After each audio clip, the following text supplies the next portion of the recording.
De volta ao seu programa, hoje a gente está conversando aqui sobre ensino à distância. Ensino à distância, existem várias universidades que oferecem esse tipo de curso, existem cursos livres também à distância e são cursos onde você não vai até o local de ensino, mas você adquire esse ensino na sua casa, onde quer que você esteja, gerenciando o seu próprio tempo e muitas vezes com um material didático. Professor, eu consegui falar um pouquinho do que é um curso à distância? De repente, nem todo mundo está acostumado com essa nomenclatura, essa modalidade de ensino. O que é ensino à distância? É mais ou menos isso que eu disse ou tem um pouquinho mais? Não, é isso, mas é importante dizer o seguinte, existem diferentes modelos, né, para a educação à distância, como existe no presencial, mas o presencial, normalmente você está num local, uma sala de aula, às vezes muda o estilo da sala de aula. Na educação à distância, você tem diferentes modelos. Então, existem modelos que as pessoas vão mais fisicamente aos locais. Quer dizer, o curso é à distância, mas os encontros presenciais são mais constantes. Existem áreas em que existe essa necessidade de mais contato, de repente. Essa necessidade, e aí uma das soluções que se tem para isso, cursos de engenharia, é o aluno se vincular a um laboratório na área dele, próximo ao local onde ele mora, ter um tutor que não é necessariamente da instituição, mas que a instituição acaba depois acompanhando. Aqui no Brasil a gente não tem curso de medicina à distância, mas, por exemplo, fora o aluno se vincula a um hospital e vai ter lá também um professor, um médico que vai o acompanhar. Então, a questão da presença depende do modelo. Tem modelos que requerem mais a presença do aluno e o aluno até gosta, isso não é negativo, que ele esteja mais presente para atividades presenciais.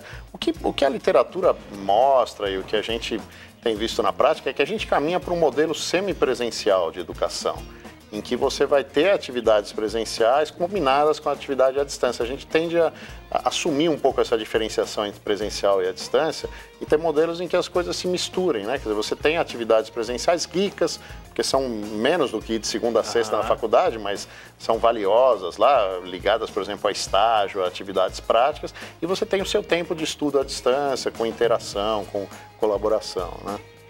Ô Lilian, eu estava falando antes do intervalo sobre essa história do aluno ter que buscar mais o conteúdo do que simplesmente receber. O que você acha?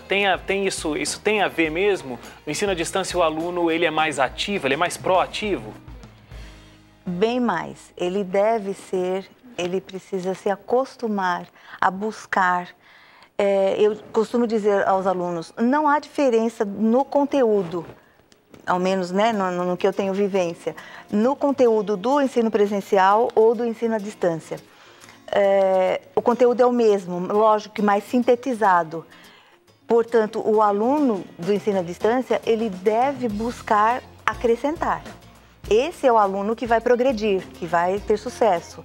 Aquele que se limita exclusivamente às aulas ou aquele conteúdo da apostila que é condensado, ele vai sofrer as consequências, né? Vai ser sempre mediano, não vai... Vai ser difícil o avanço aí, né? Eu tenho uma pesquisa aqui do último censo, informa que a faixa etária presente na modalidade à distância também difere do ensino presencial. Nos cursos à distância, 50% dos alunos têm até 32 anos, 25% têm até 26 e 25% têm mais de 40. A média de idade nos cursos à distância é então de 33 anos, enquanto que nos cursos presenciais essa média é de 26 anos. Professor, qual é o motivo? Será que a gente precisa de alunos mais maduros no ensino à distância? É importante dizer que essa diferença tem diminuído. A gente vai estudando essa diferença e percebe que a média de idade do aluno à distância era maior e ela tem se aproximado mais do aluno presencial, né? Por quê?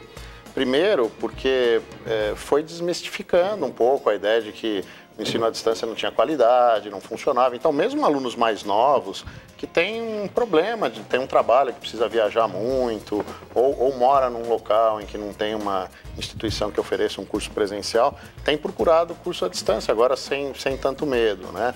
E existem também hoje soluções presenciais, que combinam atividades presenciais com a distância, que tem atraído alunos mais velhos também.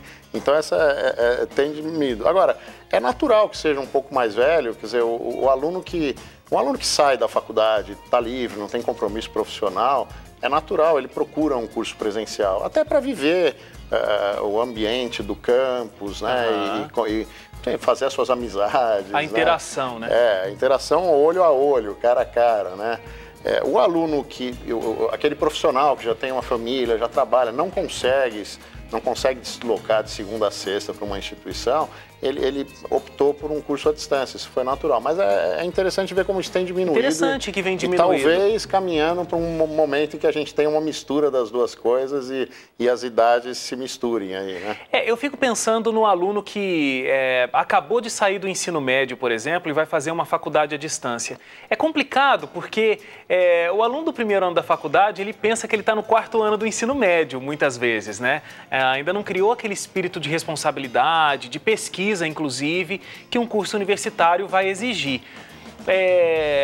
Mas, de repente, por outro lado, ele vai ter esse aprendizado de uma forma mais intensa fazendo um curso à distância. O que vocês acham sobre isso? É tranquilo sair do ensino médio, entrar no ensino superior e num curso à distância? Lilian, depois quero ouvir o professor também. Eu acredito que o ensino à distância é mais benéfico, ou seja, o aluno aproveite mais quando ele já é a segunda graduação dele, como o professor mencionou. O aluno que sai do ensino médio, ele sai com alguns costumes. É comum alunos de graduação na universidade no primeiro ano, professora, eu posso sair? Posso ir ao toalete? Eles não estão habituados, que eles são livres agora para sair, entrar a hora que quiserem. Então, alguns vícios, digamos, né, eles têm. E ao passo que se o aluno faz o presencial na primeira graduação, na segunda já mais maduro, né, mas quem sabe vai fazer uma outra, vai fazer uma especialização, ele já tem a vivência toda, como o professor comentou, né, mais fácil. De lidar com a situação, né? Bom, professor, obviamente... É interessante a gente pensar o seguinte, que o aluno que sai do ensino médio tem mudado ano a ano. O aluno que a gente recebe hoje é um aluno que mexe mais com a internet do que antigo, você que já comentou isso, quer dizer, esse perfil tem se modificado, né? A gente tem recebido alunos que... Tecnologicamente, com certeza. Tecnologicamente, quer dizer, que não vai, a questão da tecnologia na educação à distância não vai ser um grande problema. E uma outra coisa importante de dizer é o seguinte, a gente está falando de educação à distância aqui, mas todos os cursos presenciais, as universidades podem oferecer 20% da carga horária dos cursos presenciais à distância. E a maioria das universidades no Brasil hoje oferece. No início, pouca gente sabia fazer isso. Hoje, muita gente foi se ajudando aí. Então, mesmo o aluno do presencial, ele já é introduzido na educação à distância, né? Então, uma coisa que tem acontecido é o aluno entrar num curso presencial e no meio do caminho ele mudar para um curso à distância na graduação. É mesmo? Esse é um outro caminho. Às vezes, a própria instituição oferece o curso à distância, então ele começa no presencial, depois ele fala, poxa, mas então eu não precisaria vir tantas vezes por semana, eu vou estar no mesmo curso e tal,